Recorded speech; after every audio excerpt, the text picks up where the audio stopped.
Assalamualaikum warahmatullahi wabarakatuh. Selamat siang.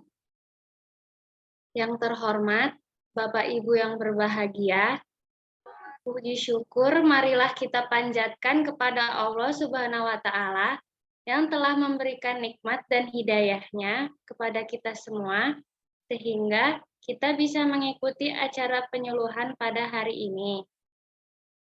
Sholawat serta salam semoga tetap terlimpahkan kepada junjungan kita Nabi Muhammad SAW. Pada hari ini, kami, mahasiswa jurusan terapi wicara dari Poltekkes Kemenkes Surakarta, akan menyampaikan penyuluhan dengan judul Yuk Kenali Gangguan Artikulasi. Sebelumnya, perkenalkan, saya Meisa Sabila selaku moderator akan memperkenalkan anggota yang terdiri dari Destiana Yahya Khairunisa, Eis Egideanastipi, Kartika Nugraheni, Nadifa Ramadanti, Putri Yunesti, Rifa Fairuz Jinan, Salsabila Nur Amelia, Suci Nadia Cahyani, Saratia Larasati, Umi Apriliza Damas, Hafid Dwi Ruslan Saputro, dan Safira Di Ajeng.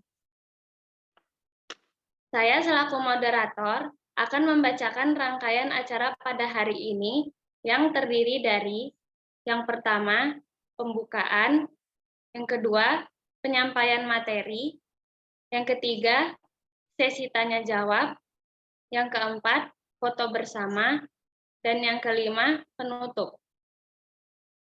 Acara pertama adalah pembukaan. Marilah kita buka dengan membaca basmalah. Bismillahirrahmanirrahim.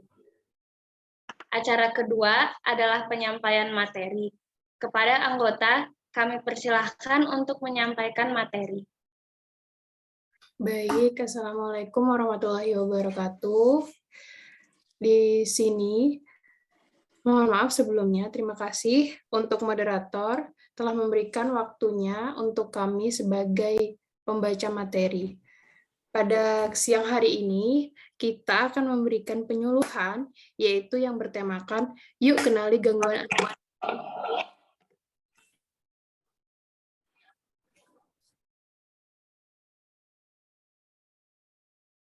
Ya, gangguan artikulasi itu banyak sekali diabaikan oleh orang tua pada saat ini.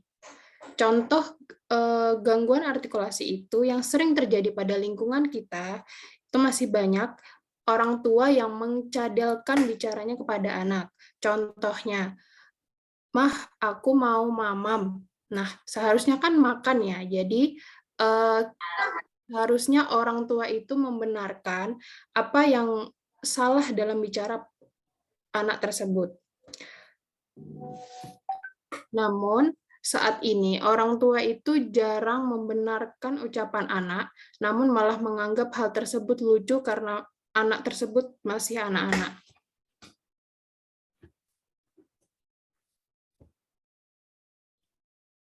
Nah, di sini Bapak atau Ibu pada tahu nggak sih apa itu gangguan artikulasi? Di sini, gangguan artikulasi itu atau biasa dikenal dengan gangguan kejelasan bicara yang diartikan sebagai ketidakmampuan atau kesulitan seorang anak dalam menghasilkan bunyi atau kalimat yang jelas.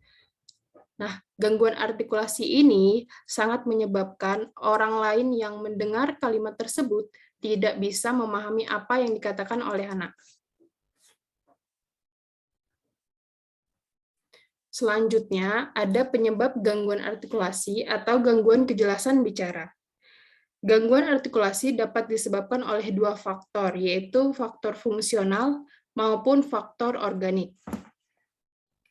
Faktor fungsional yaitu faktor yang berkenaan dengan adat kebiasaan anak atau intervensi yang secara langsung dan tidak langsung memberikan kontribusi terhadap terjadinya gangguan bicara anak. Sedangkan faktor organik itu adalah faktor yang berkaitan dengan kondisi fisik anak yang berfungsi mendukung kelancaran bicara seorang anak tersebut.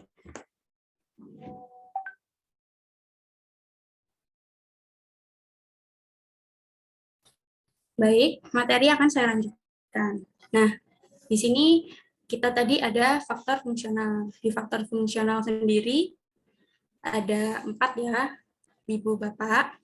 Yang pertama ada gangguan neuromuskuler. Apa sih gangguan neuromuskuler ini? Jadi gangguan neuromuskuler ini adalah gangguan yang terjadi akibat adanya gangguan pada sistem syaraf dan otot. Mungkin kalau pada gangguan pada sistem syaraf dan otot, Bapak Ibu banyak tahunya itu pada anak CP. Pada anak CP kan mengalami kelemahan pada syaraf dan otot ya, Bapak Ibu. Nah, itu juga mempengaruhi cara berbicara dan berartikulasinya anak dong pasti. Nah, yang kedua ada lemah, kelumpuhan, dan spastisitas. Jadi, otot yang mengalami kelemahan, kelumpuhan, spastisitas, atau kekuatan nyeri, kesulitan untuk digerakkan, yang biasanya dijumpai juga pada anak CP, atau bisa juga pada anak yang orang-orang pada Bell palsy. Mungkin guru, bapak-bapak di sini atau ibu-ibu di sini mungkin apa sih Bell palsy gitu kan. Kalau CP kan kita udah banyak yang mengetahui anak yang CP. Kalau Bell palsy mungkin orang tahunya itu yang muka, misal kita kena di muka nih. Nah, kalau di muka itu kita biasanya sebelah kiri atau sebelah kanan itu melemah. Jadi yang kanan itu tidak bisa digerakkan, tapi yang kiri itu bisa, atau sebaliknya ya.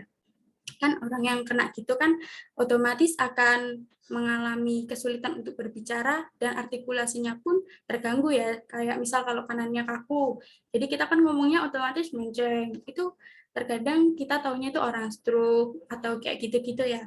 Nah, itu juga bisa sih sebenarnya, karena ada kelemahan otot yang mempengaruhi bicara dan kita artikulasinya jadi salah itu tadi ya. Lalu di sini juga ada metode mengajar yang rendah atau tidak konsisten. Nah, ini juga banyak yang banyak yang diremehkan oleh orang tua, ibu guru, walaupun sudah menjadi ibu bapak guru, kadang juga meremehkan ya, mungkin ya kayak biar cepet nih materinya, mungkin kayak gitu. Nah, untuk metode mengajar yang rendah atau tidak konsisten, di sini seringkali orang tua itu menuntut anak untuk berganti materi setiap harinya, menuntut waktu, tetapi anak tidak paham apa yang sedang dikerjakan. Nah, di sini ini contohnya ya, saya tuh pernah melihat kayak ada misal anak nih, kita lagi sebagai praktisi kita lagi mengajarkan anak ini yang gangguan artikulasi. Nah, terkadang bapak atau ibu guru itu selalu mengejar waktu. Misal nih anak sedang diajarkan transportasi kayak kereta api kayak gitu kan, mobil kayak gitu kan. Nah, oke, sekarang waktunya kita ngomong kereta api. Anak ini sangat suka kereta api, makanya kita mengambil kereta api. Terus semisal saya pakai nama saya ya, Tara, ini apa? Nah, anak masih mengucapkan api gitu. Oke, anak tidak mau membacakan. Mungkin bapak atau ibu guru mengalami ya, anak akhirnya cranky dan maunya apa? Oh, maunya lari ke sana. Oke, kita turutin lari ke sana. Lalu kita lari ke sana, lalu oke, mainannya sudah selesai ya. Ini apa? Nah, masih kayak gitu ya. Mungkin anak api, cuman gitu aja. Dan itu kan masih salah. Terkadang guru itu malah memberikan kata-kata yang terlontar tuh kayak gini. Yang saya pernah lihat ya ini, Bapak Ibu guru. Seperti kayak, oke, ayo sedikit lagi. Ayo cepat. Nah, itu tuh anak itu tidak mengerti konsep cepat atau lambat. Kita itu masih mengajarkan ayo ngomong kereta api yang benar, kayak gitu kan. Nah, semakin adanya kayak gitu, malah semakin anak itu kayak nggak ngerti, jadi dia tuh makin maunya sendiri. Dia akhirnya naik kursi nih, oke kita turutin naik kursi kan, gitu lebih enak. Kita naik kursi, oke kita sudah selesai bermain ya. Coba katakan apa? Dia masih salah. Nah itu kesalahannya apa? Kesalahannya yang pertama itu mengejar waktu ya. Dan kita tidak fokus sama materi. Nah mengejar waktu itu, oh kenapa sih kita mengejar waktu? Nah, anak ini masih salah. Karena apa? Karena kita tidak mengatakan, ya benar, atau bukan, kurang sedikit lagi. Yang benar, kereta api. Jadi gitu. Jadi walaupun Bapak Ibu Guru sudah mengikuti kayak, oke, ayo mainan ke sini dulu. Dan Bapak Ibu Guru menuruti mainannya. Kadang itu Bapak Ibu Guru itu lupa ya. Oke, anak sudah selesai main. Oke, selesai main. Apa ini? Tapi lupa untuk mengkoreksi. Jadi anak itu merasa benar. Jadi anak merasa, apa sih salahku? Terus kadang itu anak diburu-buru. Oke, sedikit lagi yuk, sedikit lagi. Anak tidak mengerti konsep itu. Kayak, nah apanya yang sedikit lagi itu bagi anaknya ya. Jadi mereka tetap bermain karena Bapak Ibu Guru sudah menuruti. Nah, mungkin kelemahannya di situ mengajari rendah itu seperti itu. Kita mengerti konsep kayak, oke, habis main, kita boleh main, dan kita belajar. Mungkin Bapak Ibu Guru mengerti konsep itu. Tapi cara penggunaannya itu kadang masih terlupakan, bukan salah ya, masih terlupakan. Jadi ya, kalau bisa, kenapa sih anak ini kok masih, udah sampai 3 kali kok masih api, itu kenapa? Ya karena kita tidak memunculkan, jadi kita tetap nih anak naik kursi nih, kita dorong-dorong selesai main. Oke, Tara, ini apa ya? Gitu kan. Ya udah kita ngomong, kereta api, coba turunkan kereta api. Anak jangan diburu-buru waktu kayak, oke sedikit lagi selesai, kok sedikit lagi selesai. Anak tidak mengerti apa itu kayak, emang kenapa kok sedikit lagi selesai? Emang kenapa? Itu yang sering saya temui waktu saya ya melihat-lihat gitu ya, Bapak Ibu Guru. Nah, di sini juga ada mengejar yang tidak konsisten. Misal, oke, hari ini kita belajar tentang konsep kendaraan. Oke, udah kendaraan ini udah bisa nih. Tapi ada sedikit yang salah.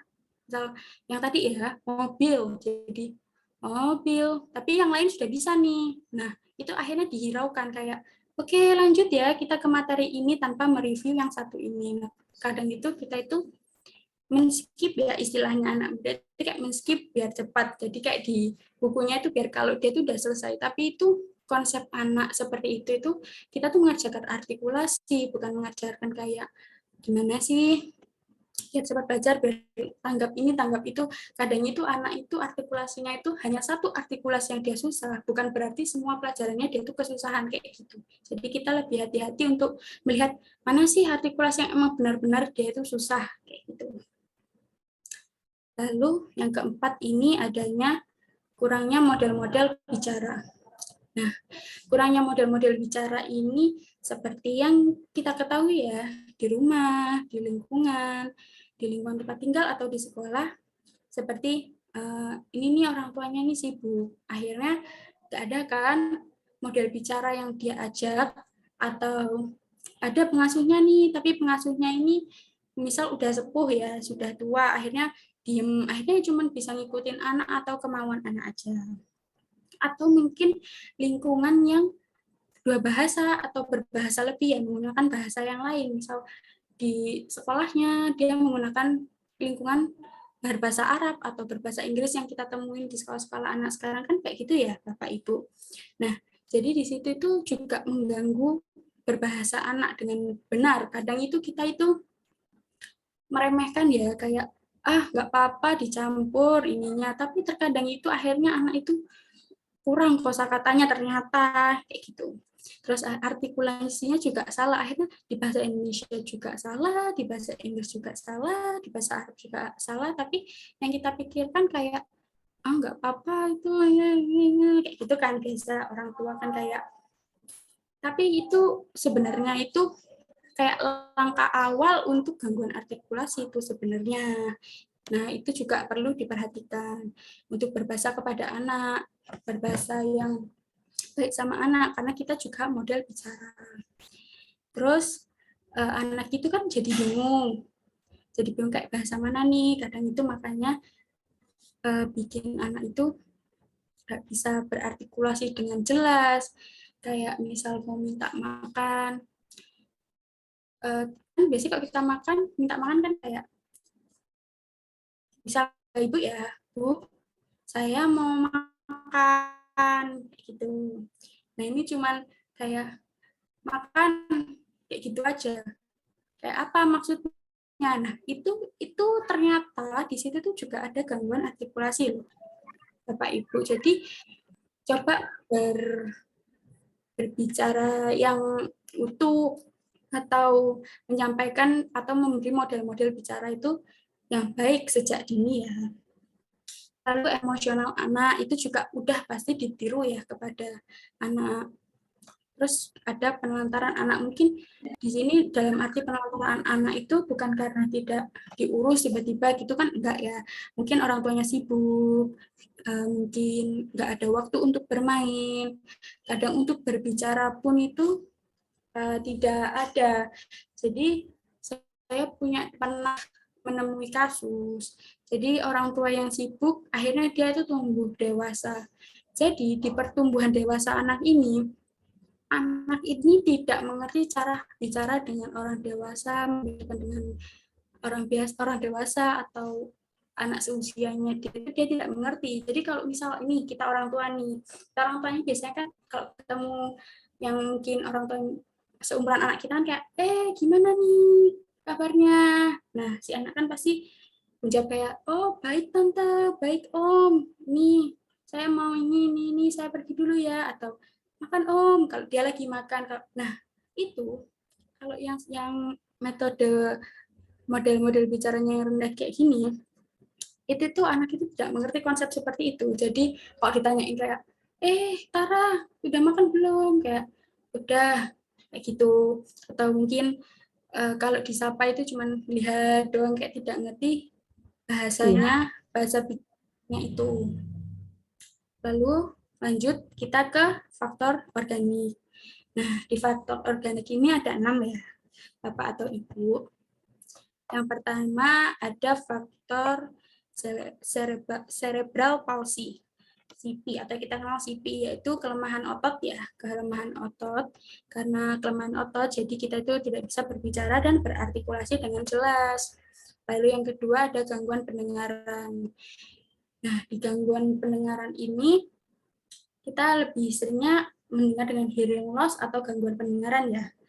Nah, itu mereka itu sama. Jadi gangguan pendengaran ini kita tuh kan tidak bisa, sulit ya. Mungkin kalau kita terapi itu harus menggunakan alat bantu dengar dulu. Jadi kenapa kok harus memakai alat bantu dengar dulu? Karena gangguan pendengaran ini kita tidak bisa mendengarkan suara kita sendiri terkadang, tergantung level tingkatannya juga ya Bapak Ibu. Jadi karena kita tidak bisa mendengarkan apa yang dibicarakan orang lain untuk mirrorin tadi ya, atau kita juga nggak bisa mendengarkan apa yang kita ucapkan, itu juga sangat berpengaruh dengan artikulasi. Misal nih, saya nggak bisa dengar, akhirnya kan saya mengucapkan, saya sudah diajarin nih, makan. Nah, berhubung saya tidak bisa terlalu mendengar apa yang saya ucapkan, ya saya ngomongnya akan. Kayak gitu kan, yang biasa kita lihat, akan. Jadi artikulasi itu, dia merasa sudah mengucapkan, tapi ternyata salah. Artikulasinya kurang jelas. Nah, pada gangguan pendengaran, artikulasinya itu seperti itu ya Bapak Ibu. Terus yang ketiga itu ada gangguan persepsi pendengaran. Di gangguan persepsi pendengaran ini, gangguan tidak sama seperti gangguan pendengaran. Karena kita dapat mendengar, hanya saja mengalami pada saat memproses informasi yang didapat. Nah, gangguan persepsi pendengaran ini juga bisa karena banyak hal ya. Mungkin yang sering terjadi itu waktu di motor lagi kencang-kencangnya kita kan dengar, tapi kita tidak memahami kan. Maksudnya memahami apa yang diucapkan oleh orang itu. Jadi waktu naik motor nih, sekolah mana? Gitu kalau kita naik Gojek ya teman-teman. Sekolah mana? Iya Pak. Nah seperti itu yang mungkin kita temui. Tapi banyak juga yang ditemui di sekolah-sekolah inklusi dan lain-lain dengan permasalahan yang berbeda, mungkin dari permasalahan fungsionalnya ya teman-teman. Kalau kita kan emang lagi naik Gojek terkena angin kayak gitu-gitu. Nah, yang keempat, ada keadaan yang abnormal pada mulut dan muka. Nah, keadaan yang abnormal pada mulut atau termasuk gigi dan muka, keadaan abnormal pada mulut dan muka. Contohnya seperti CLP atau celah bibir ya, cleft lip and palate, atau celah bibir sumbing. Nah, itu menyebabkan adanya lubang atau celah pada bibir dan langit-langit mulut yang berakibatkan anak memiliki kesulitan pada saat berbicara. Nah, di sini kalau mungkin Bapak atau Ibu guru yang tidak tahu, celah bibir itu banyak macam ya. Kadang ada celah bibir doang yang cuman bibirnya sumbing. Itu tidak mempengaruhi kadang ya, cuman bicaranya S-nya agak kurang ngeses ya, S-nya itu. Tapi kalau untuk yang langit-langitnya, celahnya sampai langit-langit, jadi kalau Bapak Ibu tahu langit-langitnya itu berlubang. Jadi dia itu langsung masuk ke hidung. Bisa dibayangkan kan kita biasanya kalau ngomong kan ada batas nih di celah-celah langit-langit. Nah, itu berlubang. Akhirnya suara apa? Suara sengau. Jadi kalau misal orang Ibu Bapak pernah melihat orang yang seperti itu yang ngomongnya itu karena dia tidak ada batasan nih antara hidung dan mulut. Jadi angin itu berhembus terus gitu loh, makanya tuh sengau. Dan kalau kita sebagai praktisi terapi bicara, kita mewajibkan untuk yang celah langit-langit, kita mewajibkan untuk operasi dahulu, operasi langit-langit agar artikulasinya terdengar. Nah, itu bisa dibawa ke kita, ke terapi bicara untuk artikulasinya itu. Dan mungkin cara makannya juga nanti akan susah, karena kan langit-langit itu kan kayak ibu bapak ini, kalau tersedak angin, air, kita minum nih tersedak, kan pasti ini kadang pernah kan muncul dari hidung. Apalagi ini yang celah langit-langitnya ini terbuka, apa enggak keluar semua gitu kan, kayak gitu. Terus ada rendahnya koordinasi otot-otot bicara. Nah, ini juga sering kok kita jumpain kalau misal kedinginan atau apa, atau lidah kita tiba-tiba kaku kayak gitu. Jadi gitu kan. Kita itu sering lah mengalami rendahnya koordinasi otot-otot bicara, entah stroke. Kita juga kan akhirnya mengalami entah bibir kita akhirnya gini melemah sebelah, atau yang kita di CP gitu kan juga bisa. Seperti itu juga mempengaruhi kita untuk berartikulasi dengan jelas. Berbicara aja nggak jelas, apalagi artikulasi, seperti itu kan. Terus keadaan langit-langit yang tinggi dan sempit. Nah, pada keadaan langit-langit mulut yang tinggi dan sempit ini, sehingga membatasi ruang gerak lidah atau terjadi selah langit-langit. Lalu kita lanjut ke penyebab gangguan artikulasi atau etiologi ya, yang biasanya Bapak Ibu pahami ya. Penyebab gangguan artikulasi di sini kita ada 3 ya, ada gangguan struktural, anomali kraniofasial, ada masalah gigi atau ortodontik. Nah, di sini saya akan menjelaskan yang gangguan struktural. Yang gangguan struktural ini pada sistem artikulatoris atau penyimpangan anatomis bawaan atau yang emang sudah didapat nih dari lahir. Gangguan struktural pada gangguan artikulasinya ini contohnya seperti CLP. Kalau CLP kan udah jelas ya, dia kan ada celah tadi, atau di sini juga ada celah di bibirnya, yang memiliki gangguan struktural yang tidak normal dan mengakibatkan penempatan artikulasi yang tidak tepat, seperti R menjadi L. Nah, itu juga gangguan artikulasi ya, Ibu Bapak. Jadi, kita tuh biasanya tuh kalau di pedalaman itu masih sering loh, kayak anak nggak bisa ngomong R, dikerok, nggak apa-apa kok masih kecil, dikerok aja lidahnya nanti bisa ngomong R. Kayak gitu ya, kita banyak mengalami seperti itu. Kalau enggak anak nih, udah umur 6 tahun, belum bisa ngomong R. Oh nggak apa-apa, masih kecil kok, belum SD, ya ngerti cara itu. Nah, kita nih harus tahu nih, kapan nih pertumbuhan R, T, seperti itu tuh banyak yang diremehkan, atau nanti pijat lidah juga bisa, oh nanti ini bisa, ini nggak bisa ya teman-teman. Mungkin kalau lidahnya pendek atau tali lidahnya belum terpotong, ini kita ada ininya, itu kalau belum terpotong juga kita tidak bisa ngomong dengan jelas, berartikulasi dengan jelas. Nah, makanya sejak dini, walaupun sejak dini kita cek nih anak kita, oh kita lihat lidah bawahnya, oh sudah aman. Jadi dia bisa lidahnya itu bisa menyentuh langit-langit atasnya itu. Seperti itu. Jadi semua struktural kita itu harus sempurna ya. Jadi artikulasi itu jelas, terus bicara kita juga akhirnya jelas. Kayak gitu, teman-teman, Bapak Ibu guru. Terus di sini ada anomali kraniofasial. Mungkin di sini susah ya untuk bahasanya, mungkin susah, tapi mungkin ini Bapak Ibu itu pasti mengerti, kalau mengerti gitu loh. Sudah terjadi di lingkungan kita soalnya.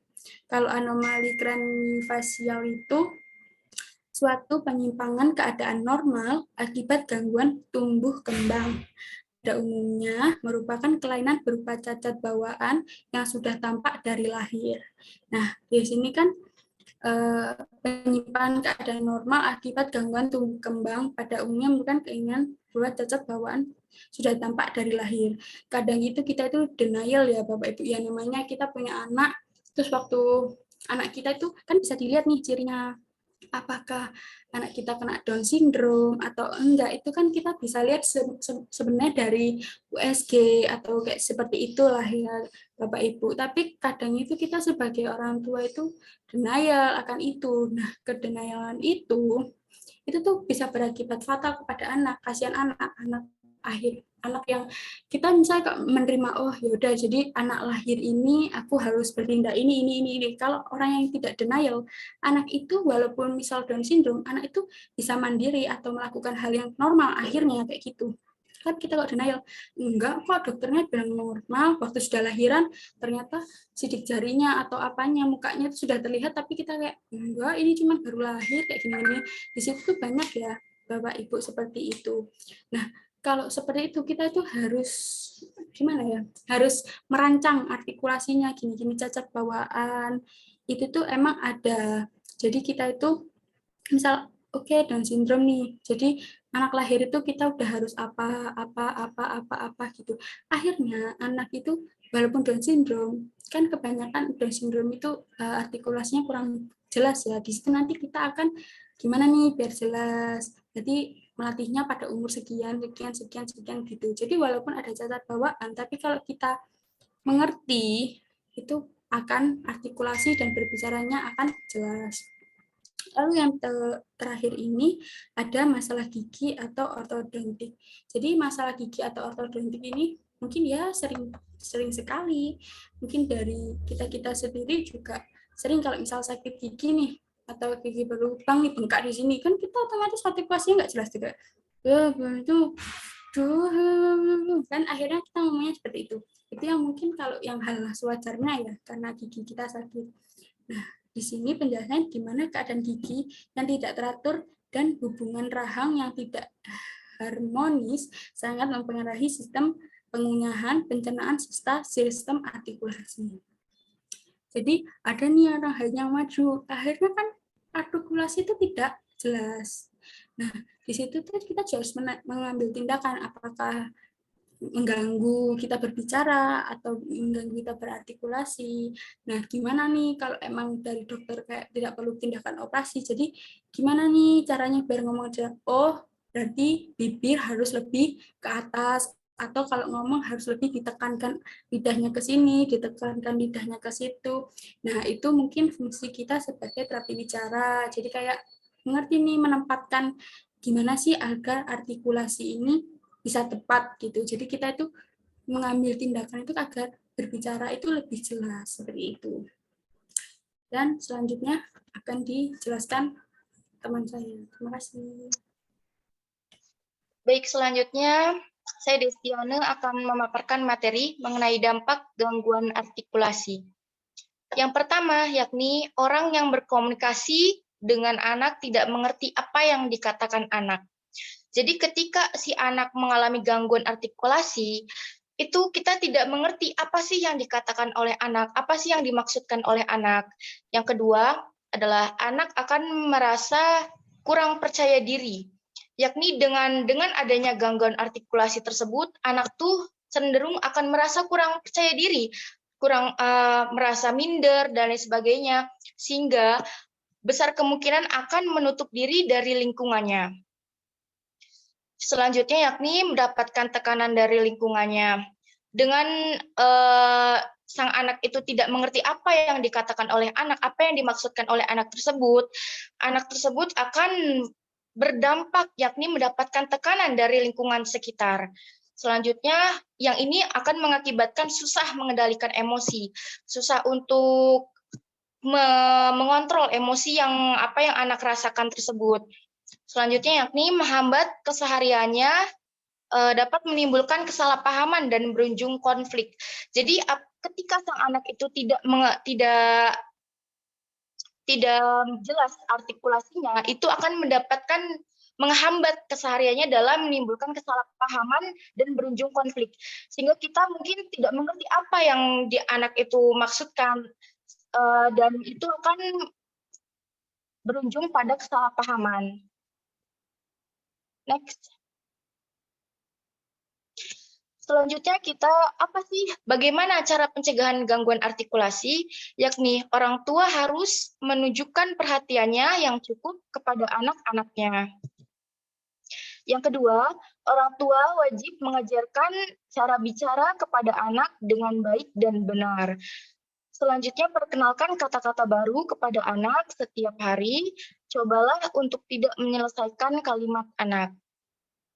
Next.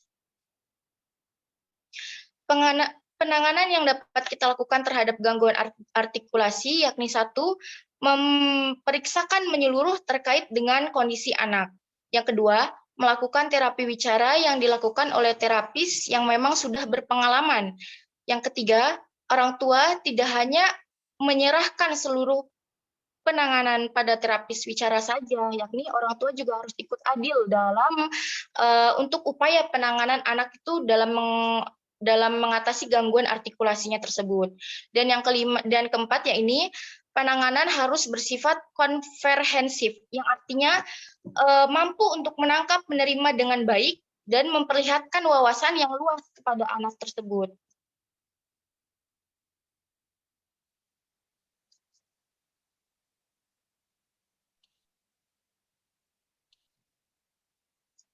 Terima kasih untuk materi yang telah disampaikan. Sebelumnya, untuk link presensi telah kami kirimkan di kolom chat. Mohon untuk segera diisi.